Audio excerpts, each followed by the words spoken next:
கேட்கிற தேவச்சனமே, கர்த்தருடைய ஆவியானவர் இன்றைக்கு உங்கள் மீது வந்து இறங்க போகிறார். அல்லேலூயா, அல்லேலூயா. நான் கர்த்தருக்குள் உறுதியாய் நிச்சயித்து சொல்லுகிறேன், இன்று முதல் கர்த்தருடைய ஆவியானவராலே நீங்கள் நடத்தப்படுவீர்கள். கர்த்தருடைய ஆவியானவராலே நீங்கள் உயர்த்தப்படுவீர்கள். கர்த்தருடைய ஆவியானவராலே நீங்கள் ஆசீர்வதிக்கப்படுவீர்கள். அல்லேலூயா. ஏன்னா தாவீதையும் கர்த்தர் என்ன செஞ்சார்? நடத்தினார். தாவீதையும் கர்த்தர் என்ன செய்தார்? உயர்த்தினார். தாவீதையும் கர்த்தர் என்ன செய்தார் என்றால் ஆசீர்வதித்தார். அல்லேலூயா. அதான் இன்னைக்கு செய்தியினுடைய தலைப்பே அதுதான். கர்த்தருடைய ஆவியானவர் உங்கள் மீது வந்து இறங்க போகிறார். அல்லேலூயா. எப்படி தாவீதின் மேல் கர்த்தருடைய ஆவியானவர் இறங்கி இருந்தாரோ, அதே போல இந்த செய்தியை கேட்கிற ஒவ்வொரு தேவ பிள்ளைகள் மீதும் தேவனுடைய ஆவியானவர் வந்து இறங்க போகிறார். அல்லேலூயா. அப்ப தேவ ஆவியானவர் ஏன் என் மேல் வந்து இறங்க போகிறார் என்றால், என்னை நடத்தும்படிக்கு, என்னை உயர்த்தும்படிக்கு, என்னை ஆசீர்வதிக்கும். அல்லேலூயா. கவனிக்கிறீங்களா? ஒரு காரியத்தை நான் சொல்ற பாருங்க. ஒருத்தர் மீது தேவனுடைய ஆவியானவர் வந்து இறங்குவாரானால் அவன் சாதாரண மேனா இருக்க மாட்டான், அவன் சூப்பர் மேனா இருப்பான். அல்லேலூயா. ஒருத்தர் மீது தேவனுடைய ஆவியானவர் வந்து இறங்குவாரானால் அவன் சாதாரண மேனா இருக்க மாட்டான். அவன் எப்படிப்பட்டவனா இருப்பான்? சூப்பர் மேனா இருப்பான். அல்லேலூயா, அல்லேலூயா. ஏன்னா ஆவியானவர் எப்படிப்பட்டவருங்க? வல்லமையுடையவர். வேதம் சொல்லுகிறது, உலகத்தில் இருக்கிறவனிலும் உங்களில் இருக்கிறவர், உங்களுக்குள்ள இருக்கிற ஆவியானவர் பெரியவர். உங்களுக்குள்ள இருக்கிற ஆவியானவர் வல்லமை உடையவராய் இருக்கிறபடினால அப்ப நீங்க யாரா இருப்பீங்க? சூப்பர்மேனா தானே இருப்பீங்க. அல்லேலூயா. வேதம் சொல்லுது, உங்களுக்கு விரோதமாய் எழும்புகிற ஆயுதங்கள் ஒன்றும் வாய்க்காமல் போகுது என்றால் நான் யார்? அப்போ சூப்பர்மேன் தானே. அல்லேலூயா. நல்லா கவனிக்கணும்.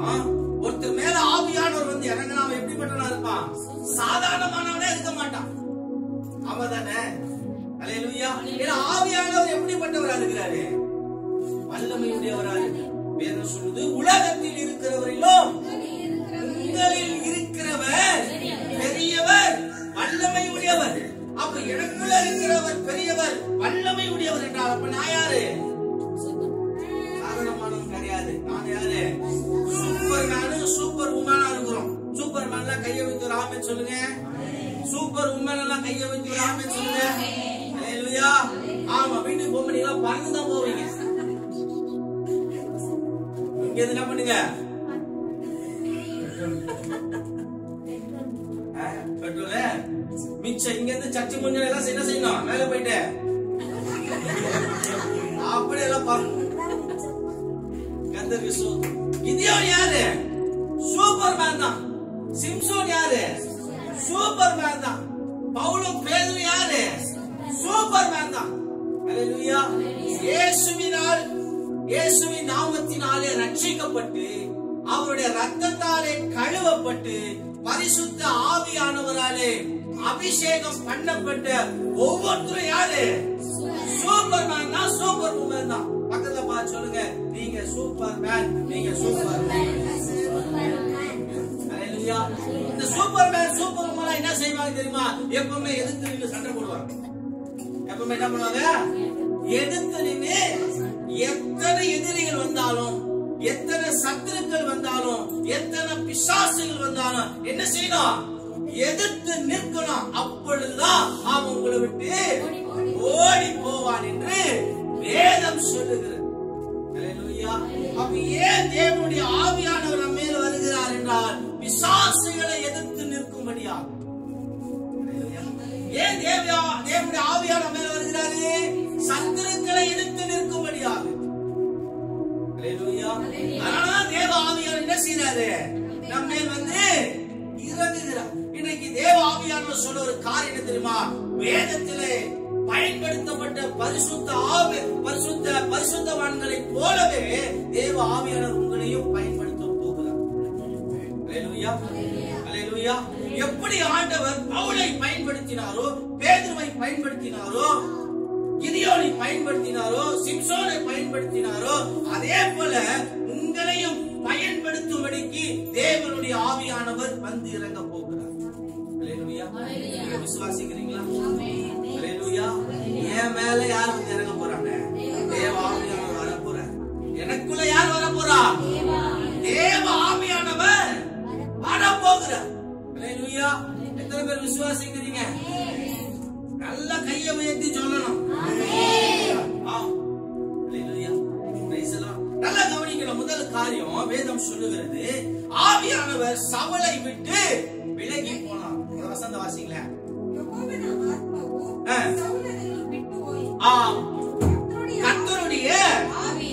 கர்த்தருடைய ஆவி சவுலை விட்டு, நல்லா கவனிக்கணும். ரொம்ப முக்கியமான ஒரு காரியம். கர்த்தருடைய ஆவியானவர் யாரை விட்டு விலகி போனாரா? சவுலை விட்டு. ஒரு விஷயத்தை நல்லா நீங்க ஞாபகத்துல வைத்துக் கொள்ளணும். நம்ம விட்டு எது வேணாலும் போகலாம். நம்ம விட்டு காசு போகலாம், நம்ம விட்டு பணம் போகலாம், நம்ம விட்டு துட்டு போகலாம், நம்ம விட்டு பைசா போகலாம். இதெல்லாமே ஒண்ணுதான் இல்லையா? அப்புறம் ஏன் இவ்வளவு பேர் வச்சாங்கன்னு தெரியல இல்லையா? நம்ம விட்டு நகை போகலாம், நட்டு போகலாம், போல்ட் போகலாம், நம்ம விட்டு ஏன் உயிரே கூட போகலாம். ஆனா என்ன போக கூடாது? ஆவியானவர் போக கூடாது. அவர் போகவும் நம்ம விடக்கூடாது. நம்ம விட்டு எது வேண்டுமானாலும் போகலாம். ஆனால் ஆவியானவர் மட்டும் என்ன செய்யக்கூடாது? நம்ம விட்டு போகவே கூடாது. அவர் போயிட்டாருன்னா நம்ம டம்மி பீஸ் ஆயிடும். அவர் போயிட்டாரா ஒன்றுமில்லாமல் போயிடும். அவர் நம்ம விட்டு போயிட்டாரா நிர்மலமாகி விடும். அல்லேலூயா. அதனால தேவச்சனமே, நீங்க பெற்ற ஆவியானவரை தயவு செய்து என்ன பண்ணிடாதீங்க, உங்களை விட்டு போக அனுமதிக்காதீங்க. யாக்கோபை போல என்ன சொல்றாரு? நான் மாட்டேன். அவர் சொல்றாரு போதும் வா, என்ன விட்டுடு. இவர் சொல்றாரு நான் செய்ய மாட்டேன், விட மாட்டேன். அல்லேலூயா. பிரியமான தேவச்சனமே, உங்களுக்குள்ள இறங்கி இருக்கிற ஆவியானவரை நீங்க என்ன செய்யாதீங்க, விடவே விடாதீங்க. எதை விட்டாலும் ஆவியானவர் என்ன செய்யாதீங்க. தாவீது சொல்றாரு 51ஆம் சங்கீதத்தில் வாசிக்கிற பொழுது 11ஆவது வசனத்தை வாசிங்க. ஆமா, உமது சமூகத்தை விட்டு என்ன பண்ணாதீங்க. தயவு செய்து நான் எங்க வேணாலும் விழுந்துறேன், ஆனா உங்களுடைய சமூகத்தை விட்டு மாத்திரம் என்ன பண்ணிடாதீங்க, தள்ளிடாதீங்க. என்னிடத்தில் உள்ள பரிசுத்த ஆவி என்ன பண்ணாதீங்க, எடுத்து வாசிங்க சிஸ்டர். உமது சமூகத்தை விட்டு என்னை தள்ளாமலும், உமது சமூகத்தை விட்டு என்னை தள்ளாமலும், பரிசுத்த ஆவி உம்முடைய பரிசுத்த ஆவியை என்னிடத்திலிருந்து எடுத்துக் கொள்ளாதிரும் என்று தாவீது ஆண்டவரை நோக்கி கெஞ்சி ஜெபம் பண்ணினார். எதற்காக ஜெபம் பண்றாரு? எனக்குள்ள இருக்கிற ஆவியானவரை எடுத்துடாதீங்க. ஆஸ்தி வேணா எடுத்துங்க, என் அந்தஸ்து வேணா எடுத்துங்க, என் உயிரை வேணாலும் எடுத்துங்க, ஆனா என்னிடத்துல இருக்கிற ஆவியானவர் என்ன செய்யாதீங்க, எடுத்துக்கொள்ளாதீங்க. உங்களுடைய சமூகத்தை விட்டு என்ன தள்ளாதீங்க. என்னிடத்தில் இருக்கிற ஆவியானவர் என்ன விட்டு எடுத்துக்கொள்ளாதீங்கன்னு சொல்லி யார் ஜெபிக்கிறது? தாவீது ஜெபிக்கிறதப்பா. நம்ம எவ்வளவு ஒரு இம்பார்ட்டன்ஸ் அவர் கொடுத்திருக்காரு பையனுக்குள்ள இருக்கிற ஆவியானவர். நமக்குள்ள இருக்கிற தேவனுடைய ஆவியானவர் நம்ம விட்டு என்ன செய்யக்கூடாது, போக கூடாது. அவரை கெட்டியா என்ன செய்து கொள்ளணும், நமக்குள்ளே வைத்துக் கொள்ளணும். அதுதான் நமக்கு ஆசீர்வாதம். நம்ம விட்டு போற மூச்சு திரும்ப நம்ம கிட்ட வரலன்னு வைங்க, நம்ம போனோம் இல்லையா? நமக்குள்ளே மூச்சு இருக்கிற வரைக்கும் தான் நம்ம யாரு, இல்லனா அந்த மாதிரிதான் ஆவியானவர் நமக்குள்ள இருக்கிற வரைக்கும் தான் நமக்கு எல்லாமே. ஆவியானவர் இல்லைன்னு வைங்க, நம்ம ஒரு வகையில என்னது, ஆவிக்குரிய ரீதியில ஒரு பணம் மாதிரிதான். அதனாலதான் அதை உணர்ந்து தாவீது சொல்றாரு, அந்த ஆவியை இடத்திலிருந்து வாசிங்க 1 புஸ்தகத்துல 16வது அதிகாரம் 14வது வசனம். கர்த்தருடைய ஆவி சவுலை விட்டு நீக்கினார். கவனிங்க 1 சாமுவேல் 16 14 அப்புறம் 18 10 வாசிங்க. அப்போது அந்த வேலைக்காரரில் ஒருவன் பிரதிஷ்டமாக நல்லா கவனிங்க 1 சாமுவேல் 16 16 14 18 10 எத்தனை வாட்டி நான் சொல்றது?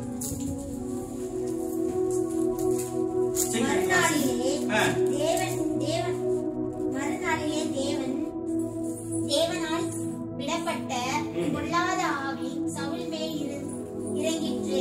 அவன் வீட்டிற்குள் தீர்க்க தரிசனம் சொல்லிக் கொண்டிருந்தான். அப்பொழுது தாவீது தினந்தோறும் செய்து கொண்டிருந்தபடியே தன் கையினால் சுடமண்டலத்தாலே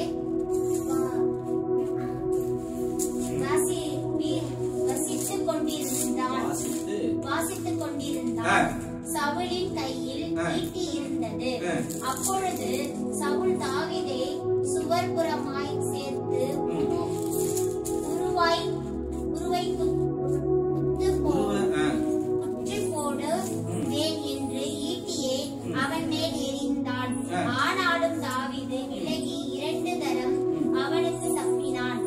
கர்த்தர் தாவீதோடு கூட இருக்கிறார் என்று தான் விட்டு விலகி போனான் என்று சவுல் கண்டு தாவீதுக்கு பயந்து. அல்லேலூயா. அல்லேலூயா. வாசிங்க 16 14 18 10. கர்த்தருடைய ஆவி சவுலை விட்டு நீக்கினார். கர்த்தரால் வரவிடப்பட்ட ஒரு பொல்லாத ஆவி. நல்லா கவனிக்கணும். மறுபடியும் வாசிங்க. கர்த்தருடைய ஆவி சவுலை விட்டு நீக்கினார். சவுலை விட்டு தேவனுடைய ஆவியானவர் விலகிட்டாரு. கர்த்தரால் வரவிடப்பட்ட ஒரு பொல்லாத ஆவி. எப்போ ஆவியானவர் சவுலை விட்டு விலகினாரோ அப்பொழுதே ஒரு பொல்லாத ஆவி யாருக்குள்ள வந்துருச்சு? சவுலுக்குள்ள வந்துருச்சு. அந்த ஆவி வந்து சவுலை என்ன செய்து கொண்டிருந்தது? அவனை கலகம் பண்ணி கொண்டிருந்தது. அல்லேலூயா. நல்லா கவனிக்கணும். எப்போ பரிசுத்த ஆவியானவர் ஒரு மனுஷனை விட்டு விலகி போகிறாரோ உடனே அசுத்த ஆவி அவனுக்குள்ளே வந்து சேர்ந்து கொள்ளும். அது மட்டும் இல்ல, எப்போ அசுத்த ஆவி ஒரு மனுஷனுக்குள்ளே வருகிறதோ அந்த மனுஷனை அது என்ன செய்யும்? கலகம் பண்ணும் என்று வேதம் சொல்லுது. அல்லேலூயா. நல்லா கவனிங்க. அசுத்த ஆவிக்கும் பரிசுத்த ஆவியானவருக்கும் உள்ள வித்தியாசத்தை நான் சொல்ல போறேன். அல்லேலூயா. நல்லா கவனிக்கணும். இப்போ பரிசுத்த ஆவியானவர் ஒருவனுக்குள்ளே வருவாரானால் அதை அவனால் என்ன செய்ய முடியும்? உணர முடியும், தெரிந்து கொள்ள முடியும். ஆனா அதே பரிசுத்த ஆவியானவர் அவனை விட்டு விலகும் போது அவனுக்கு தெரியாது. ஆனா பிசாசு அசுத்த ஆவி ஒருவனுக்குள்ளே வரும்போது தெரியாது, ஆனா போகும்போது தான் தெரியும். அலக்கழித்தது என்ன செய்யும்? அதே போல பரிசுத்த ஆவியானவர் ஒருவனுக்குள்ளே வருவாரானால் அவன் ஆசீர்வாதமா இருப்பான். இதே அசுத்த ஆவி ஒருவனுக்குள்ளே வருமானால் அவன் சபிக்கப்பட்டவனா மாறுவான். அல்லேலூயா. அல்லேலூயா. அப்போ நமக்குள்ள எந்த ஆவி இருக்கிறது? எனக்குள்ள ஆவி இருக்குதா, ஆவியானவர் இருக்குதா என்று என்ன செய்யணும்? ஆராய்ந்து பார்ப்போம். அல்லேலூயா. எனக்குள்ள ஆவி இருக்கா, ஆவியானவர் இருக்கிறாரா என்று நேசினோம் ஆராய்ந்து பார்ப்போம். 1 சாமுவேல் புஸ்தகத்துல 16ஆம் அதிகாரம் 14ஆம் வசனத்தை மீண்டும் வாசிங்க. வேதம் சொல்லுகிறது சவுலை விட்டு நீங்கினார். கர்த்தரால் வரவிடப்பட்ட ஒரு பொல்லாத ஆவி. நல்லா கவனிங்க.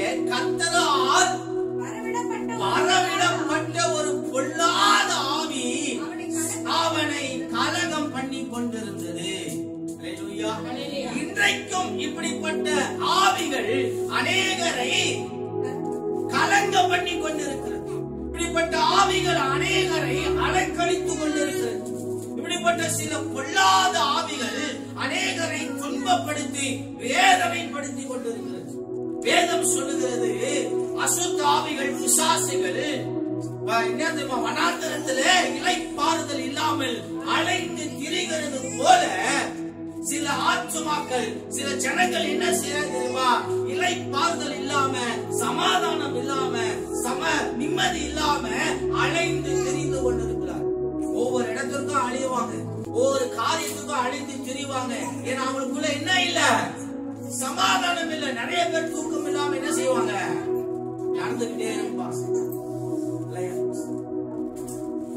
பிசாசு அலைந்து திரிகிறது போலவே சில பொல்லாத ஆவிகளாலே நிரப்பப்பட்ட ஜனங்கள் என்ன செய்வாங்க தெரியுமா?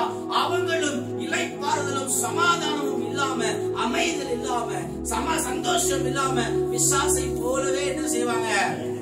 அவங்களும் அலைக்கழிக்கப்படுகிறார்கள். ஏன்னா இந்த பொல்லாத ஆவி அநேகருக்குள்ளே இருப்பதினாலே அவர்கள் இப்படிப்பட்டவர்களாய் மாறுகிறார்கள். ஏன் பொல்லாத ஆவி அலைக்கழிக்கிறது? ஏன் பொல்லாத ஆவி சவுலுக்குள்ள வந்துச்சு? ஏன் பரிசுத்த ஆவியானவர் சவுலை விட்டு விலகி பொல்லாத ஆவி ஏன் வந்துச்சு அப்படிங்கறத கவனிக்கணும்.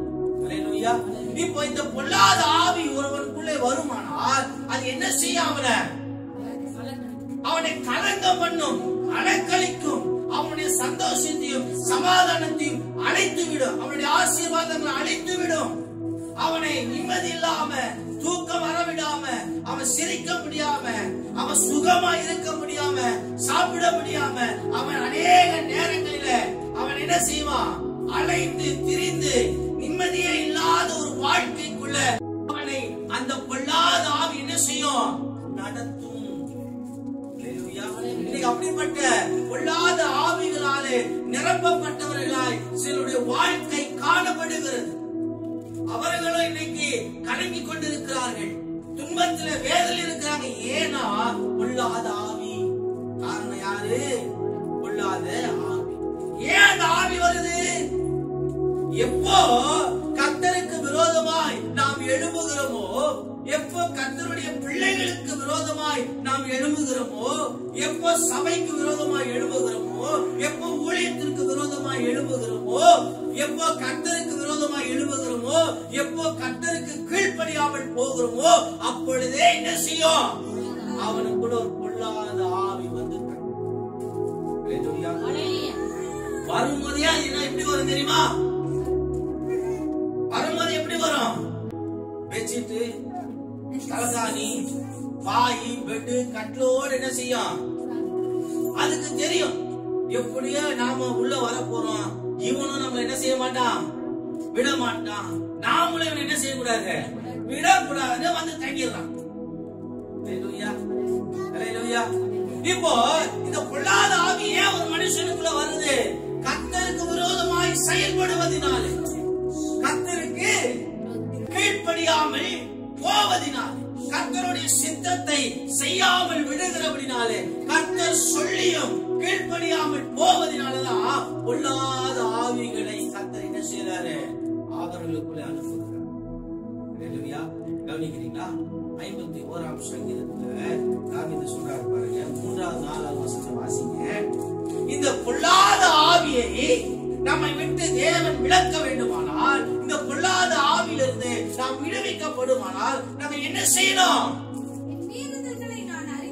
என் மீறுதல்களை நான் அறிந்திருக்கிறேன், நான் செய்த என்னுடைய எல்லா பாவங்களும் எனக்கு முன்பாக இருக்கிறது. ஆண்டவரே, உமக்கு விரோதமா நான் என்ன பண்ணிட்டேன்? பாவம் செய்துட்டேன்,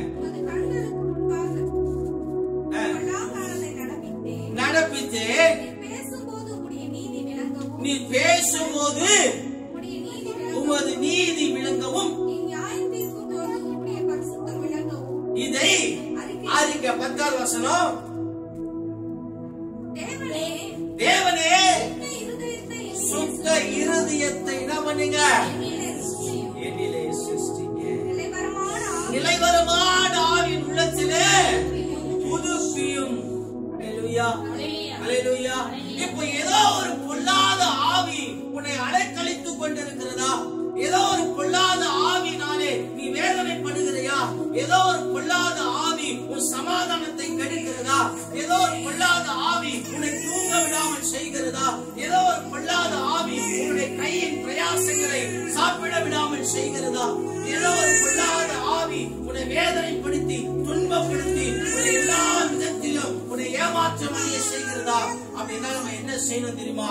நம்முடைய பாவங்கள் எல்லாம் அறிக்கையிட்டு மனம் திரும்ப வேண்டும்.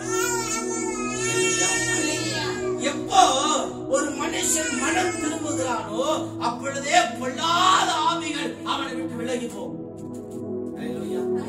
எப்போ ஒரு மனுஷன் மனம் திரும்பலையோ அப்பதான் பொல்லாத ஆவி அவனுக்குள்ள வரும். இன்னொரு சேர்ந்து.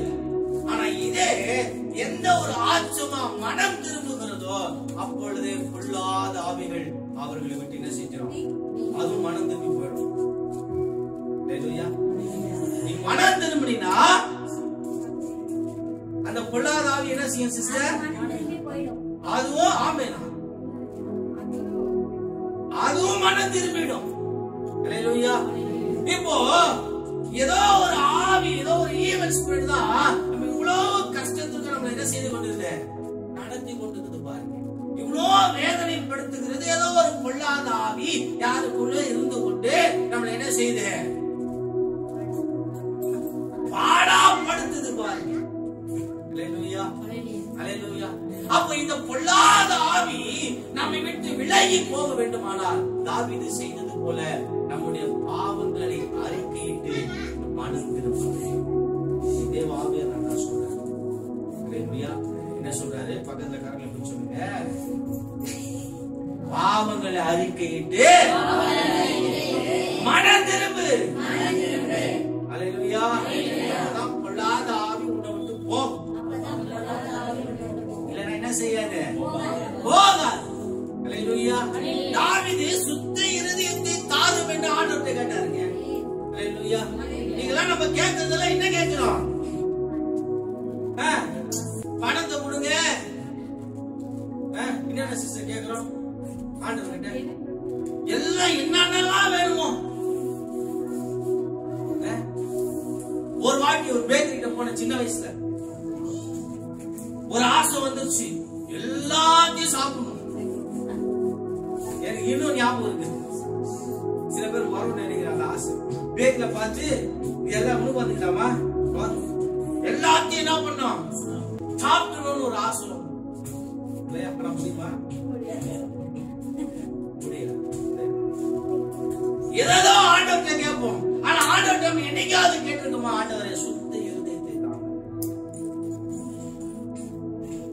அது எவ்வளவு ஸ்பெஷல். நீங்க கேட்டீங்களா சிஸ்டர்? சூப்பர்.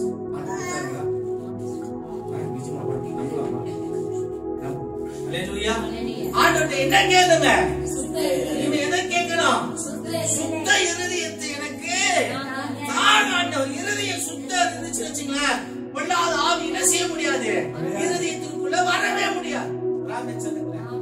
அப்ப இருதயம் அசுத்தமா இருக்கிறதுனாலதான் எல்லா ஆவிகளும் என்ன செய்யுது, வந்து ஏறிக்குது. குப்பலாரி மாதிரியே குப்பலாரி போச்சுன்னா எல்லா குப்பையும் என்ன பண்ணுது, அது மேல ஏறி உட்காந்துக்குது பாத்தீங்களா? அந்த மாதிரி மனசு குப்பையா இருக்குமானால், மனசுல கெட்டது இருக்குமானால், மனசுல அழுக்கு இருக்குமானால், மனசுல பாவம் இருக்குமானால், மனசுல கோபம் இருக்குமானால், மனசுல என்னது வஞ்சகம் இருக்குமானால், மனசுல விரோதம் இருக்குமானால், மனசுல தீங்கு இருக்குமானால், பொல்லாப்பு இருக்குமானால், பழி வாங்குதல் இருக்குமானால் என்ன வராது?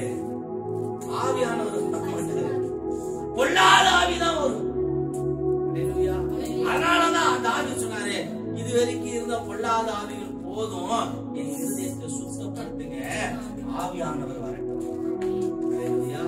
உள்ளத்துல யார் வரணும்?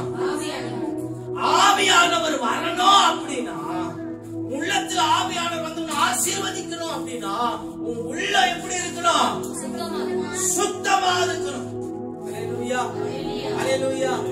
இருதயம் பரிசுத்தமா இருந்தா ஆவியானவர் அதற்குள்ளே வந்து வாசம் பண்ணுவார். நம்ம இருதயத்தில் அவ்வளவு அழுக்கு வச்சிருக்கிறோம் பாருங்க. நம்ம இருதயத்தில் அவ்வளவு கோபம், அவ்வளவு வைராக்கியம், இல்ல எப்படியாவது பழி வாங்கணும், எப்படியாவது அவனுக்கு விரோதமா எழும்பணும், இல்ல மனசுல சில பேர் என்ன செஞ்சு கொண்டு இருக்கிறாங்க, தவறான காரியங்கள் உள்ள இருதயத்தில் இருந்ததால அசுத்த ஆவிகள், பொல்லாத ஆவிகள் நமக்குள்ள என்ன செய்து ஆசையை கொடுத்தாங்க. வாடகையில தங்கி வாடகைக்குன்னு வந்த பிசாசுகள் என்ன செய்யுது, வீடு வாங்கி இடம் வாங்கி என்ன செய்யுது கட்டி அங்கேயே ஓனராயிடுது. நம்ம இருதயத்துக்கு ஓனராயிடுது பிசாசுங்க. அப்படி ஆக விடக்கூடாது. என்ன செஞ்சுனா வாடகை கூட நீ வரக்கூடாது உள்ள. போர்டு போட்டணும் இருதயத்துல. என்ன போர்டு? ஹவுஸ்ஃபுல். என்னது? என் இருதயம் ஹவுஸ்ஃபுல்லா இருக்குது. யாருக்கு ஃபுல்லா உள்ள? ஆவியானவர் இருக்கிறார், வசனம் இருக்குது, தேவன் இருக்கிறார். ஹல்லேலூயா. வேற யாருக்கு இங்க என்ன செய்யல? என் இருதயத்துல இடமே இல்ல. இந்த உலகத்திற்கு என் மனசுல என்ன இல்ல? பாவத்திற்கு என் மனசுல என்ன இல்ல? விரோதத்திற்கு என் மனசுல என்ன இல்ல? அசுத்த ஆவிகளுக்கு என் மனசுல என்ன இல்ல? இடம் இல்ல. ஏன் இடம் இல்ல? ஃபுல்லா ஆவியானவர் இருக்கிறாரியா? ஹல்லேலூயா. என் உள்ளத்துல ஆவியானவர் இருக்கிறார். இப்ப சங்கீதம் வாசிச்சதுல எத்தனை சங்கீதம் வாசிச்சோம்? 4வது சங்கீதத்துல கடைசி 2 வசனத்துல வாசிக்கும் போது அவர் தாவீது சொல்றாரு, எப்பா ஒரு பணக்காரன் கிட்ட நிறைய ஐஸ்வர்யங்கள் இருக்குது, அதனால அவன் சந்தோஷமா இருக்கிறான். ஆனா என்கிட்ட அவனை போல ஐஸ்வர்யம் இல்லாவிட்டாலும் நான் அவனை விட சந்தோஷமா இருக்கிறேன். ஏன்னா எனக்குள்ள ஆவியானவர். அவர்களுக்கு தானியமும் திராட்சரசமும் இருக்கிற காலத்தில் சந்தோஷத்தை பார்க்கிறார். பெருகி இருக்கிற காலத்தில் சந்தோஷத்தை பார்க்கிறார். பெருகி இருக்கிற சந்தோஷத்தின் காலத்தை பார்க்கிறார். அதிக சந்தோஷத்தை என் இருதயத்தில் தந்தி. தாவீதுடைய இருதயத்தில் இருந்துச்சு. தாவீதுல என்ன இல்ல? திராட்சரசமோ தானியமோ அவங்கிட்ட அவங்கள போல இல்லாவிட்டாலும் என்ன இருந்துச்சா? ஆவியானவர் இருந்ததுனால சந்தோஷம் இருந்துச்சுங்க. ரீசெண்டா இந்தியாவே வைத்தறிச்சல் இருக்குது. இந்தியாவே வைத்தறிச்சல் இருக்குது. காரணம் என்ன? அம்பானியோட பையனுடைய கல்யாணம். எத்தனை ஆயிரம் கோடியா? 5000 கோடி ரூபாய்க்கு என்ன பண்ணா செலவு பண்ணி கல்யாணத்தை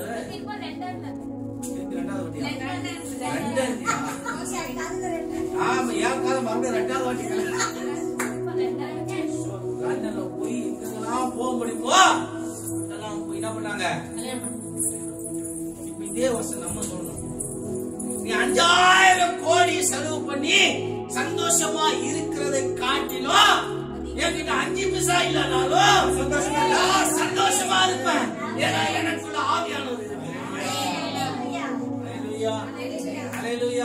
அதான் பவுல் சொல்றாரு, நானே வாழ்ந்திருக்கும் எனக்கு தெரியும், வாழ்ந்திருக்கும் தெரியும், எந்த நிலைமையிலும் மனரம்யமா இருக்க நான் கற்றுக்கொண்டேன். இருந்தாலும் நான் சந்தோஷமா இருப்பேன், இல்லனாலும் சந்தோஷமா இருப்பேன். ஏன்னா என் ஆவியானவர் அப்படிப்பட்டவர். அடுத்த வசனம் சொல்றாரு, கடைசி வசனத்துல, நான் சமாதானத்தோடு படுத்துக் கொண்டு நித்திரை செய்வேன். ஆவியானவர் உள்ள இருந்தா சச்சில் இல்ல, தப்பா புரிஞ்சுக்க கூடாது. ஓ இதான் ரகசியமா? அதனாலதான் எனக்கு தூக்கமா வருதா சர்ச்சில? அது பொல்லாத ஆவி. சர்ச்சில தோன்ற ஆவி தான் ஆவி, பொல்லாத ஆவி. அது வசனத்தை கேட்க விடாம சேர்ந்தாரு இல்லையா? சுகமா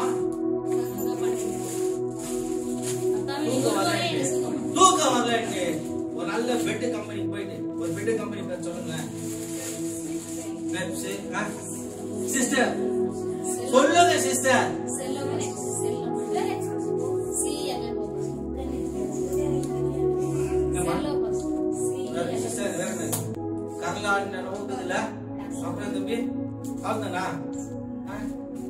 இப்போ பெட்டெல்லாம் பாத்தீங்கன்னா 1 லட்சம் 1.5 லட்சம். ரிமோட் பெட் எல்லாம் இப்போ தெரியாதா உங்களுக்கு? பெட்ல ஒரு பக்கம் வந்து ரிமோட்ல வந்து அதை சூடாக்கிக்கலாம், பெட்டை ஹீட் பண்ணிக்கலாம், பெட்டை வந்து கூல் பண்ணிக்கலாம். ஃப்ரிட்ஜ் மாதிரி ஆகி போச்சு. இவ்வளோ என்ன செய்யுது, இவ்வளோ வாங்கி போட்டு தூங்க முடியாம இருக்கான் நிறைய பேர். எல்லாத்தையும் வாங்கி போட்டு தூங்க முடியாம இருக்கிறான் இல்லையா?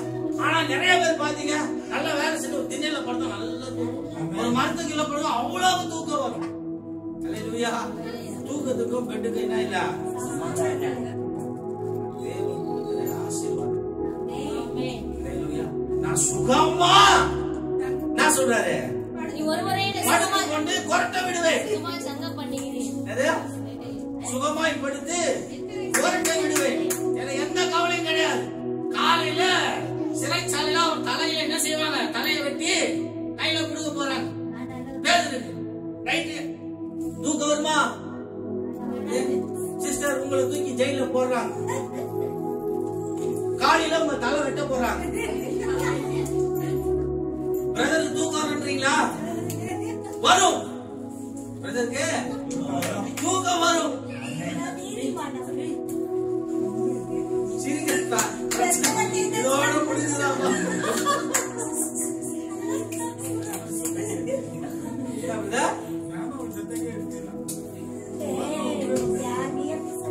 போனா 2 வெள்ளையம்மா. அது எப்படி லேடிஸ் செல்லுக்குள்ள உள்ள விடுவாங்க பிரதர்? என்ன நீங்க வெளியே தலை வாங்குறதுக்கா?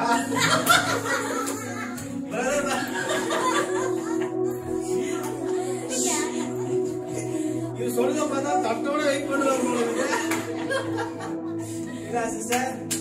தட்டோட நிப்பார் போல சொல்றாரு.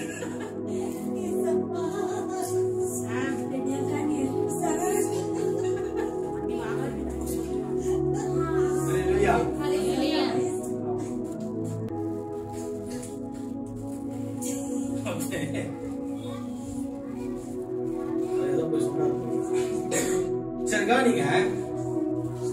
பேதர் என்ன பண்ணா, நிம்மதியா என்ன செய்யறாரு, தூக்கம் வராது. ஆனா என்ன பண்ணலாம், ஏன்னா ஆவியானவர் செயல்பட ஆரம்பிச்சிட்டாரு.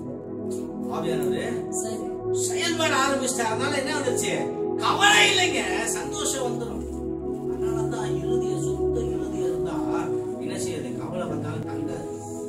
இந்த தாமரை பூ மேல தண்ணி ஒட்டாது, அந்த மாதிரிதான் சுத்த இறுதி இருந்துச்சுன்னா என்ன வந்தாலும் ஒட்டாது, என்ன வந்தாலும். அல்லேலூயா. தாவீது அண்ணன் கேக்குற, ஆண்டவரே எனக்கு எது இருக்குதோ இல்லையோ, எது வேணாலும் எதுவும் கேட்க மாட்டேன், நான் கேட்கறதுலாம் ஒண்ணே ஒண்ணுதான், என் சுத்த இறுதி. இன்னொரு விஷயத்தை நான் சொல்லி நல்லா கவனிங்க, நல்லா கவனிங்க.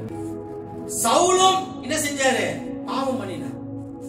சவுல் என்ன பண்ணாரு, தாவீது என்ன பண்ணாரு, பாவம் பண்ணினார். ஆனா பொல்லாத ஆவி யாருக்குள்ள வரல, சவுலுக்குள்ள வந்துச்சு. ஏன் அப்படின்னா சவுலுக்கும் தாவீதுக்கும் உள்ள வித்தியாசம், 2 பேரும் பாவம் பண்ணுவாங்க தான். ஆனா 2 பேருக்குள்ள வித்தியாசம் என்ன தெரியுமா, தாவீது பாவம் பண்ணினாலும் செய்த பாவத்திற்கு மனம் திரும்பினான். மனம் மருந்தி என்ன பண்ணாரு, மனம் திரும்பி அந்த செய்த பாவத்தை திரும்ப தாவீது செய்யல. புரியுதுங்களா? ஆனா சவுல் அப்படி கிடையாது.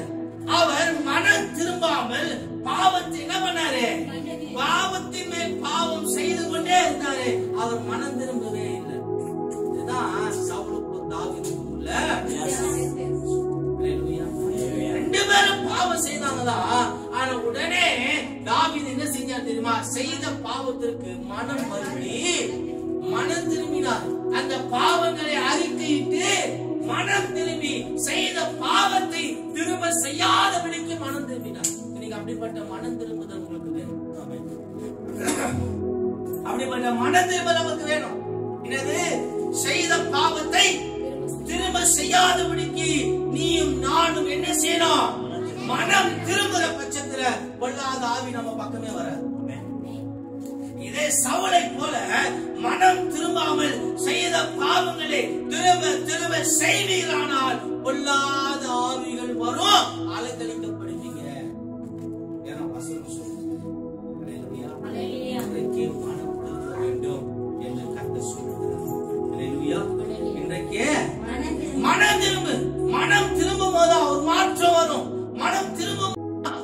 சமாதானம் வரும். மனம் திரும்பும் போதுதான் ஒரு ஆசீர்வாதம் வரும். அதனாலதான் நம் மனம் அறிக்கையிட்டு மனம் திரும்பும். தாவீது உடனே அதை செஞ்சுட்டான். பாவம் செய்து அதை உணர்த்தப்படும் போது மனம் மாறிடும். இன்னைக்கெல்லாம் பாவம் செய்யும் போது அதை உணர்த்தினா மனம் மாற மாட்டாங்க, சர்ச்சை மாறிடுவாங்க. பாவம் செய்து அதை உணர்த்தும் போது என்ன மாறிடுவாங்க? ஐக்கியத்தை விட்டு போயிடுவாங்க. பாவம் செய்வதை உணர்த்தப்பட்டு நம்ம சொல்லும் போது நம்மளோட ஃப்ரெண்ட்ஷிப்பே என்ன பண்ணிடுவாங்க? கட் பண்ணிட்டு போயிடுவாங்க. அதுதான் தாவீது நமக்கு ஒரு வித்தியாசம். உணர்த்தப்படும் போது செய்த பாவங்களை நாங்கள் தீர்க்கதரிசி மூலமாய் ஆண்டவர் பேசும்போது அதை கேட்டு ராஜாவான போதிலும் அவர் என்ன பண்ணாரு? ஆமா, நான் செய்தது தவறு, நான் செய்தது பாவம் தான் என்று வருத்தி அந்த பாவத்தை திரும்ப செய்யாதபடி மனம் திரும்பினார். அதனாலதான் தாவீது தேவனுடைய இருதயத்தை ஏற்றவனார். எப்படி மனம் திரும்பணும்? செய்த பாதை திரும்ப செய்யாதபடி முதல்ல செய்த பாவத்திற்கு மனம் வருந்தி திரும்ப பாவம் செய்யாதபடிக்கு மனம் திரும்பு என்று ஆவியானவர் சொல்றார். அப்படி நீ மனம் திரும்பாத பட்சத்துல கொள்ளாத ஆவிகள் உனக்குள்ளும் வரும், உன் குடும்பத்திற்குள்ள வரும். அது அலக்கழித்து மென்மேலும் உன்னை வேதனைப்படுத்தும் என்று தேவன் சொல்லுகிறார். கொள்ளாத ஆவி எங்க வந்துச்சு? யாரால வந்துச்சு? ஆமா, சவுல் ஆண்டவர் பார்க்கிறார், கீழ்ப்படிதலே இல்ல. சவுல் ஆண்டவர் பார்க்கிறாரு, இவன் ராஜாவாய் உயர்த்தினே, எவ்வளவு உன்னத ஸ்தானத்திற்கு கொண்டு போனே, ஆனாலும் இவன் பயபக்தி இல்லாதவனா இருக்கிறான், கீழ்ப்படிதல் இல்லாதவனா இருக்கிறான், சொன்னதை செய்யாதவனா இருக்கிறான், எனக்கு விரோதமாய் செயல்படுகிறான் என்று ஆண்டவர் இவன் மனம் திரும்பாத பட்சத்துலதான் கொள்ளாத ஆவியை, மனம் திரும்பாத பட்சத்துல ஆண்டவர் நிறைய தவணைகள் கொடுக்கிறார். ஆண்டவர் நிறைய தவணைகள் கொடுக்கிறாரு. அப்படி மனம் திரும்பாத பட்சத்துலதான் கொள்ளாத ஆவிகளை அனுப்பி வேதனை. மனம் மாறினாதான் மாற்றம், மனம் மாறினாதான் ஆசீர்வாதம், மனம் மாறினாதான் ஒரு சுகம் வரும். வாசிப்பாங்க புஸ்தகம் 2ஆம் அதிகாரம் 38ஆம் வசனம். சீக்கிரம் அப்போஸ்தலர் 2:38.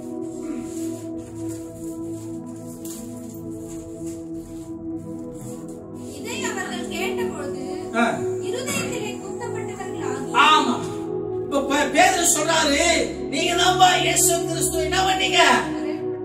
சிலுவையில கொன்றது யாரு? ரோமர்கள் இல்ல, நீங்க தாண்டா. இந்த பாவம் தாண்டா, இந்த மீறுதல் தாண்டா. அதனாலதான் சிலுவையில இயேசு கொன்றது யாரு? நீங்க தான் சொல்லும்போது ஜனங்க கல்லெறிந்து அறிந்திருக்க வேண்டுமா? ஆனா என்ன பண்ணாங்க? இருதயத்திலே குத்தப்பட்டவர்களாகி. வாசிங்க, வேற யாராவது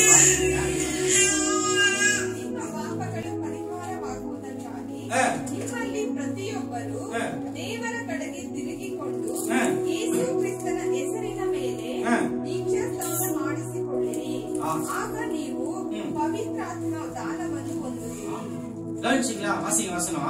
இதை அவர்கள் கேட்டபொழுது இருதயத்திலே குத்தப்பட்டவர்களாகி பேதுருவையும் மற்ற அப்போஸ்தலர்களையும் பார்த்து, சகோதரரே, நாங்கள் என்ன செய்ய வேண்டும்? என்ன செய்யணும்பா? இருதயத்திலே குத்தப்படும் போது பாவத்தை குறித்து ஆண்டவர் கண்டித்து உணர்த்தும் போது நம்ம என்ன பண்ண தெரியுமா? நான் என்ன செய்யணும் ஆண்டவரே? அவங்க ஜனங்க என்ன கேட்டாங்க? நாங்க சிஸ்டர் என்ன கேட்டாங்க? ஆண்டவரே, ஜனங்க என்ன கேட்டாங்க? எதுக்காக என்ன செய்யணும் கேட்டாங்க? யாருக்காக? ஜனங்க என்ன கேட்டாங்க? நான் என்ன செய்யணும்? எதற்காக? அவன் இருதயத்திலே குத்தப்பட்டது நிமித்தமாய், அந்த பாவத்தின் நிமித்தமாய், அவர்கள் செய்த தவறு நிமித்தமாய் இருதயத்திலே குத்தப்பட்டு அவங்க சொல்றாங்க, இப்ப நான் என்ன செய்யணும்? தேவ ஆவியானவர் எங்களுக்குள்ளே வரும்படிக்கு நாங்கள் என்ன செய்யணும்? இன்னொரு வசனம் வாசி, 2:4 புஸ்தகத்துல 7ஆம் அதிகாரம் 14ஆம் வசனத்தை ஆண்டவர் சொல்றாரு, உங்களை ஆசீர்வதிக்கணும்னா உங்களை தாழ்த்தி ஜெபம் பண்ணுங்க. அது மட்டும் இல்ல, உங்க பொல்லாத வழிகளை விட்டு மனம் திரும்பினா தேசத்திற்கு ஒரு ஆசீர்வாதம். மனம் திரும்பினா உன் வாழ்க்கையில ஒரு ஆசீர்வாதம். மனம் திரும்பினா உன் குடும்பத்துல ஒரு ஆசீர்வாதம். மனம் திரும்பினா உன் பிள்ளைகளோட வாழ்க்கையில ஒரு ஆசீர்வாதம் வரும் என்று தேவன் சொல்லுகிறார்.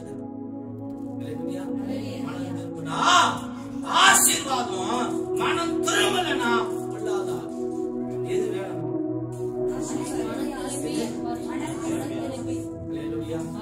ஆனா ஒரு விஷயத்தை நம்ம கவனிக்கணும். தேவன் எவ்வளவு இரக்கமுள்ளவர், தேவன் எவ்வளவு கிருபை உள்ளது. சவுல் தேவனுக்கு விரோதமாய் செயல்பட்ட போது தேவன் கோபப்பட்டு ஒரு பொல்லாத ஆவி அவனுக்குள்ள அனுப்புகிறார். அந்த பொல்லாத ஆவி அவனை கலங்கம் பண்ணி கொண்டு, அந்த பொல்லாத ஆவி அவனை வேதனைப்படுத்தி, அவன் சமாதானம் இல்லாம அவன் பித்து பிடித்தது போல மிக கொடிய வேதனையில இருக்கிற போது கர்த்தர் என்ன செஞ்சார் தெரியுமா? வாசிக்க வசனம் 16ஆம் அதிகாரம் 1 சாமுவேல் புத்தகத்துல 16:23 வாசிக்கும் போது தாவீது இசை கருவி வாசிக்கிறது மூலமா, அந்த சத்தத்தை கேட்கிறது மூலமாக அந்த பொல்லாத ஆவி சவுலை விட்டு விலகி அவன் ஆறுதல் அடைந்தான். அவன் கொஞ்சம் ஆறுதலா இருந்தது, இல்லை பாறுதலா இருந்தது. ஒரு பக்கம் அவனுக்கு நல்ல பாடத்தை கற்றுக் கொடுக்கணும், ஒரு பக்கம் அவன் கீழ்ப்படியாம இருக்கிறான். அதனால அவனுக்கு தண்டனையும் கொடுக்கணும்னு சொல்லி ஆண்டவர் ஒரு பொல்லாத ஆவியை அனுப்பி அதை அவனை வேதனைப்படுத்துகிறதை பார்த்து ஆண்டவர் என்ன செஞ்சார் தெரியுமா? தாவீதை கொண்டு அவனுடைய இசை மூலமாக அந்த பொல்லாத ஆவி என்ன செய்யறாரு? விலகி போகும்படி சொல்லி அவனுக்கு ஒரு ஆறுதலையும், அவனுக்கு ஒரு இலை ஆறுதலையும், அவனுக்கு ஒரு சமாதானத்தையும் கர்த்தர் என்ன செஞ்சாரு? அவன் தேவனுக்கு விரோதமாய் செயல்பட்டிருந்த போதிலும் கூட தேவன் அவனை தண்டித்தது போல ஆகிலும் அதிலும் ஆண்டவருடைய கிருபையும் இரக்கமும் விளங்குகிறதை நம்மால் பார்க்கிறோம். தேவன் சொல்லுமே, நாம இனி கொஞ்ச நெஞ்சமாச்சு நல்லா இருக்கிறோம், கொஞ்ச நெஞ்சமாச்சு நிம்மதியா இருக்கிறோம் அப்படின்னா தேவனுடைய இரக்கமும் கிருபையும் நாம் காரணம். இல்லனா அந்த பொல்லாதாவி என்றைக்கும் நம்ம என்ன செஞ்சிருக்கோம்? நிரம்பல மாட்டேன். இரண்டாவது, ஏன் தேவ ஆவியானவர் தாவீதின் மேல் வந்து இறங்கினார்? ஏன் தேவ ஆவியார் இன்னைக்கு நம்ம மேல் வந்து இறங்கி விரும்புறாரு தெரியுமா? வாசிச்சு பாருங்க. 1 சாமுவேல் புத்தகம் 18ஆம் அதிகாரம் 12ஆம் வசனம். கர்த்தர் தாவீதோடு கூட இருக்கிறார் என்றும், கர்த்தர் தாவீதோடு கூட இருக்கிறார் என்றும், தன்னை விட்டு விலகி போனார் என்றும் சவுல் கண்டு தாவீதுக்கு பயந்து. ஏன் தேவ ஆவியானவர் ஒருவருக்குள்ளே வருகிறார் என்றால் மற்றவர்கள் அவனை தாவீதோட வாழ்க்கை பார்த்தீங்கன்னா எல்லாருக்கும் பயந்துதாங்க வாழ்ந்தான். தாவீது அண்ணன்மார்களுக்கு அவன் பயந்து வாழ்ந்தான், தகப்பனாருக்கு அவன் பயந்து வாழ்ந்தான், சவுலுக்கு பயந்து வாழ்ந்தான்.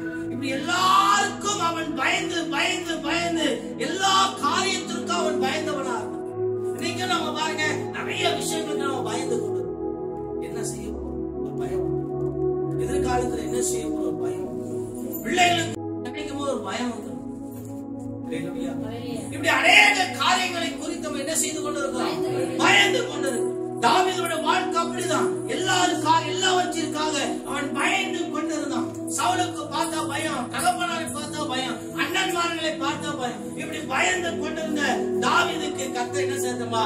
தம்முடைய ஆவியானவரை அனுப்பி, தேவனுடைய ஆவியானவர் என்றைக்கு தாவீதின் மேல் வந்து இறங்கினாரோ அன்றையிலிருந்து தாவீதை பார்த்தா எல்லாரும் பயந்தாங்க.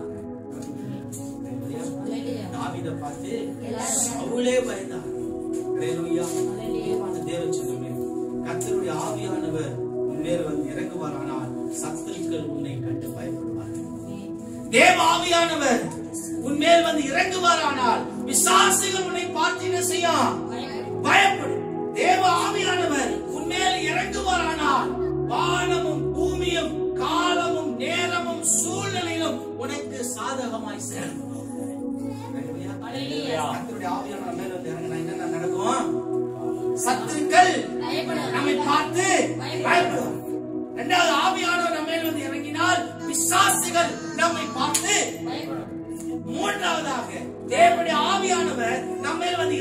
அப்படியானால் வானமும் பூமியும் காலமும் நேரமும் சூழ்நிலையும் நமக்கு சாதகமாய் மாறும். கர்த்தருடைய ஆவியானவர் வந்தா இதெல்லாம் நம்ம வாழ்க்கையில நடக்கும். இதுதான் பரிசுத்தவான்களுடைய வாழ்க்கையில நடந்துச்சு. இதுதான் உன் வாழ்க்கையிலும் நடக்க போகுது என்று கர்த்தர் தீர்க்கதரிசனமாய் சொல்லுகிறார். எப்பெல்லாம் ஆவியானவர் சிம்சோன் மேல் இறங்கினாரோ அப்பெல்லாம் பலசாலையாய் மாறினார். எல்லாரும் அவனை பார்த்து என்ன செஞ்சாங்க? பயந்தாங்க. ஏன்? கர்த்தருடைய ஆவியானவர் அவனுக்குள்ள இறங்கி இருந்ததுனால. அம்மாவா இல்லையா? அம்மாவா இல்லைங்களா? அதே போலதான் கர்த்தருடைய ஆவியானவர் உன்மேல் இறங்கி நீ பயந்து கொண்டிருந்த காரியங்களிலிருந்து ஆண்டவர் உனக்கு பயப்படும்படியாக தேவ ஆவியானவர் வந்திருக்கிறார். எல்லாம் நமக்கு சாதகமா தான். காலம், நேரம், வானம், பூமி, சூழ்நிலை எல்லாமே எனக்கு சாதகமாய் மாற்றும்படிக்கு தேவ ஆவியானவர் என்ன செய்றாரு? நமக்குள்ள பக்கத்தை பார்த்து சொல்லு, கை வச்சு தேவ ஆவியானவர் நிச்சயம்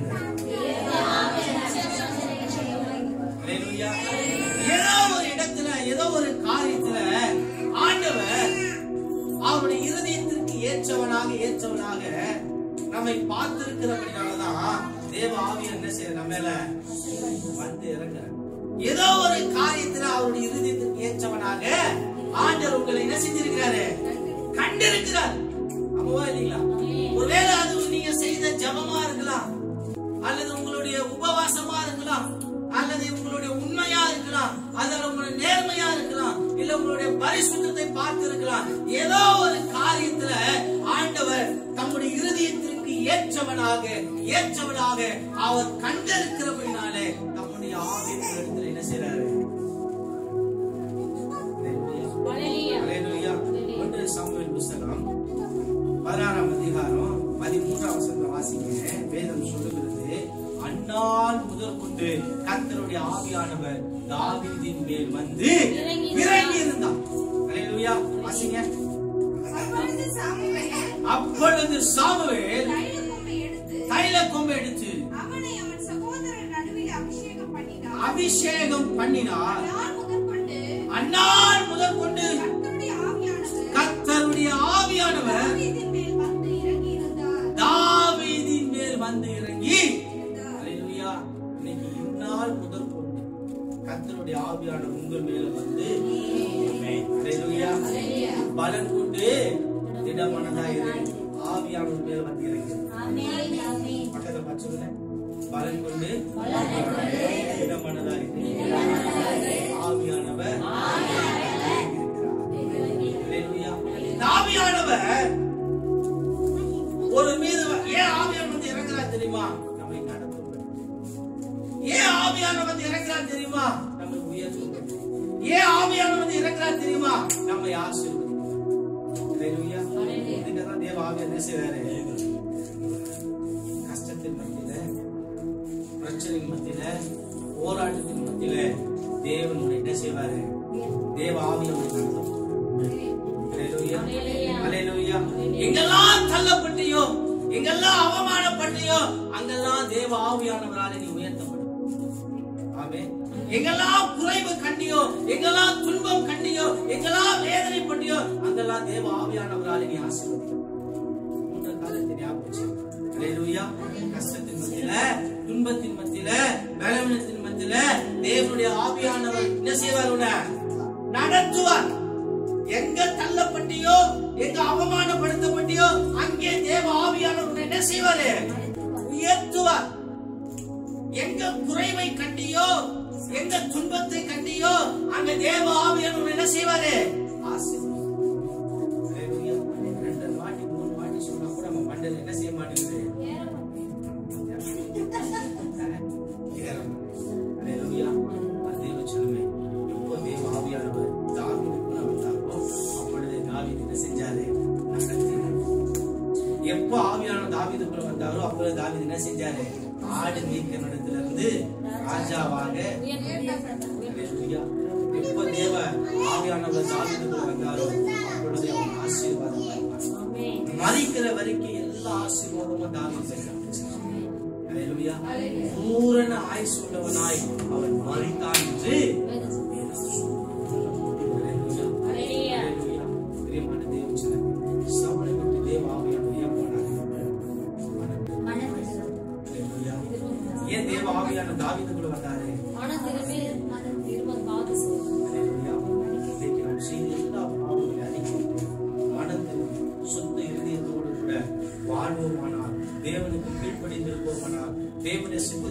போனால் தேவ ஆவியானவர் வந்து நம்மையும் நடத்துவார், நம்மையும் உயர்த்துவார், நம்மையும் ஆசீர்வதிப்பார். அல்லேலூயா. ரெண்டு பாயிண்ட் சொல்றேன். ஒண்ணு, தேவ ஆவியானவர் வரும்போது என்ன நடக்கும்? பிசாசு பயப்படுவார்கள், சத்துருக்கள் பயப்படுவார்கள். வானம் பூமி காலம் நேரம் சூழ்நிலை நமக்கு சாதகமாய் மாறும். இரண்டாவது பாயிண்ட், தேவ ஆவியானவர் ஏன் நம்ம மேல வந்து இறங்குறாரு? நம்மை நடத்தும்படி, உயர்த்தும்படி. அல்லேலூயா. சில பொல்லாத ஆவிகள் சில குடும்பத்தை கலங்கடித்துக் கொண்டு